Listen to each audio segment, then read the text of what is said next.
day of lunch and learns with Ladypreneur. I'm going to give you guys just a quick second to come on in here. Welcome to those of you in Periscope land. I am just getting started with Periscope, so give me a second as we get that going. Awesome. So, welcome to everyone in Periscope land and welcome to everyone in Instagram land. For those of you guys that are just joining, welcome, welcome, welcome, and welcome. If you could do us a favor and just let us know. Um, who you are and where you are, we would greatly, greatly, greatly appreciate it. And we are going to get started in just a couple seconds. You guys, do me a favor, and I don't know if this light behind me, there's a window up there. So I hope this angle isn't blinding you guys, but hopefully just give me a thumbs up if you guys could still see me. It's a nice, beautiful day out here in Virginia. So as you guys can see, this light above me through this window is kind of taking over, but we will go ahead and get started. Welcome to everyone joining on Periscope land. I know that we only really stay on these lunch and learns for about 15 to 20 minutes. Thank you guys for the thumbs up. I know we only stay on these lunch and learns for about 15 to 20 minutes, so I do want to make sure that I'm honoring your time and honoring my time as well. So let's go ahead and get started. For those of you guys that don't know me, my name is Juanica Cuthbertson. I am an entrepreneur. I'm an international speaker. I am a best-selling published author. And I am excited to be sharing with you guys on this day because, most importantly, my baby, the thing that I love the most is the fact that I am founder and president of a company called Ladypreneur Academy.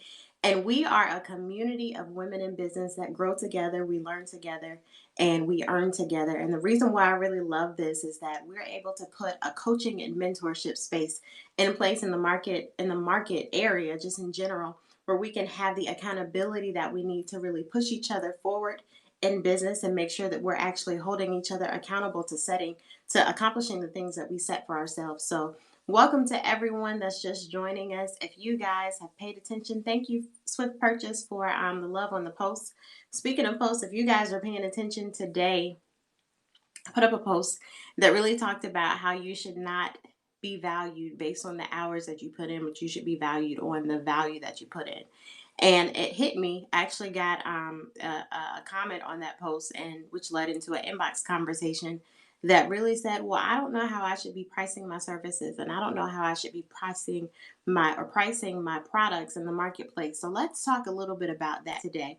If you guys can do me a favor, for those of you in Periscope land and in Instagram land, if you could go ahead and just share this broadcast, I would greatly, greatly, greatly appreciate it, because I'm pretty sure that there are other people out there that could use this information the same way that you can.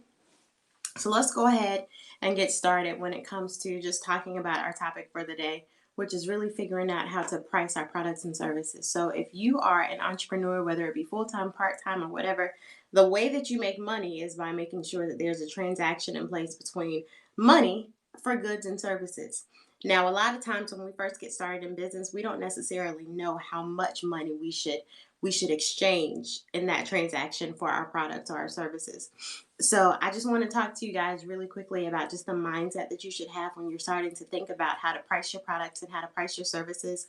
And this has worked for me in corporate America and in my personal business. So I hope that it's definitely going to be something that's beneficial to you, because you always have to do what we call a cost benefit analysis. Now, I was in corporate America for 13 years. And the most recent position that I had was a project manager, and we were doing, multi-million dollar projects. And what we really focused on was making sure that the money we were spending would give us the result of the value that we expected in return for the project. So as you're going through and you're doing a cost benefit analysis, you really have to just lay out everything on the line. Don't be afraid of your finances. Don't be afraid of the truth behind what's on your spreadsheet. So as you're going through and you're doing what we call this cost benefit analysis, you really want to put yourself in a position where you're figuring out, okay, what is it going to cost me to run this business? So as you're doing that, you have to think about, okay, what are my fixed costs and what are my variable costs? Now, if you guys aren't familiar with this, your fixed costs are the costs that are going to take place no matter what you do. If you sell something or if you don't sell something. If you open up the doors or if you don't open up the doors, what are going to be your fixed costs? These are going to be your electricity expenses in your office. These are going to be the cost of the internet. These are going to be the cost of um, things that don't change. That's what fixed costs are. So as you're going through and you're looking at your variable costs, some of those can change. It depends on how many products you order or how many products you plan to produce. That will determine your amount of materials needed to produce those goods. So those are the prices that are going to change depending on the actual activity that you have in your business. So as you're going through and you're doing this cost benefit analysis and you're figuring out all your costs, both your variable costs and your fixed costs, you as an entrepreneur have to put something in place to figure out what the benefit will be for you. So, what is your benefit? Think about it. Do you have bills to pay? If so, what's the rundown of those bills? I hope you guys are writing this down. So, ask yourself the question, okay, how much, if you don't